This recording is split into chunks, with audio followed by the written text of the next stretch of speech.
कि प्रभावती ऐसा ऐसा बोल रही है कि नंदगोलाल मुझे दर्द है, मैं उसके प्राण ले लूंगी, ऐसी बात कह रही है।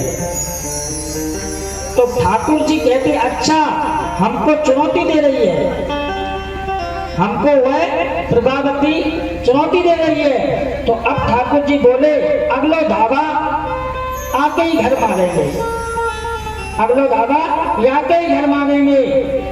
और ठाकुर जी योजना बनाने लगते हैं।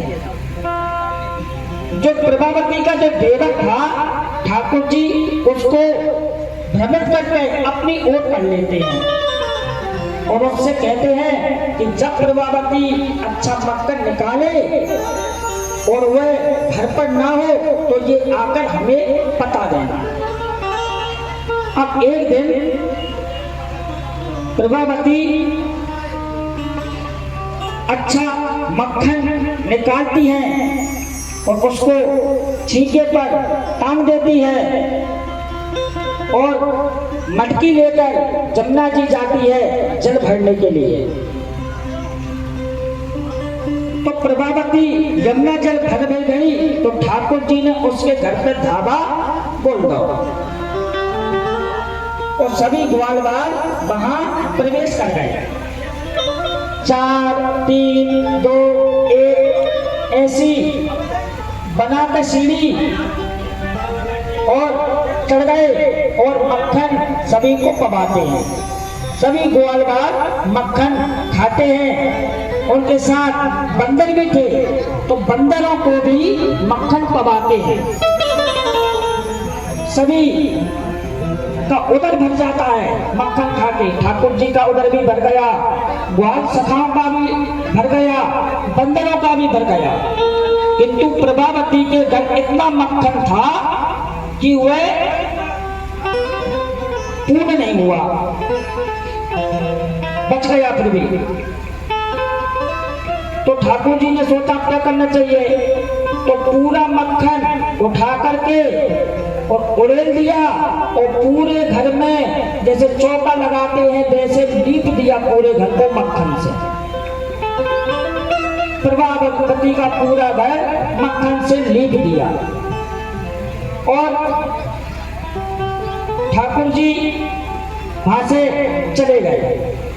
और जब प्रभावती वहां पर पहुंचती है और जैसे घर में प्रवेश करती है तो वह रपट जाती है और गिर जाती है, उसकी मटकी फूट जाती है, उसके कमर में चोट आती है, मस्तक पर चोट आती है। और ठाकुर जी तो ताली बजा बजा के हंस रहे हैं। प्रभावती उठकर सीधे यशोदा मैया के पास गई और बोली मैया तेरो लाला देख ले मेरो घर की क्या हाल करो, देख मैया तेरे लाल ने मेरे घर को का बुरा हाल करो।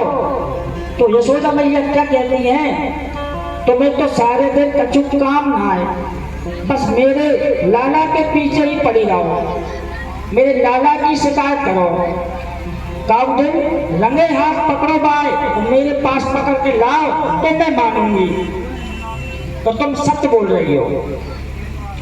अब एक दिन प्रभावती ने मक्खन निकालो और छींके पर टांग कर अब देवर को उसने अपनी ओर भटका लिया।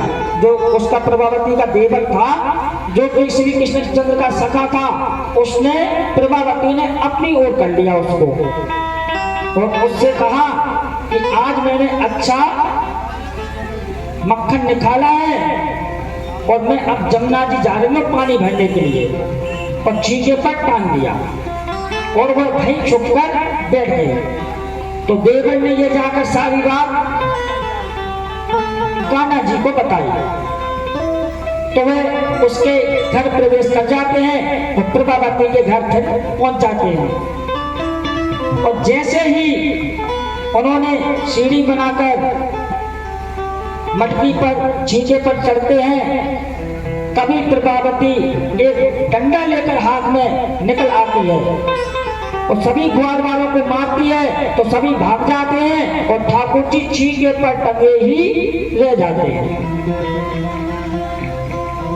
तेरी जय जय आज मैं निकालूंगी।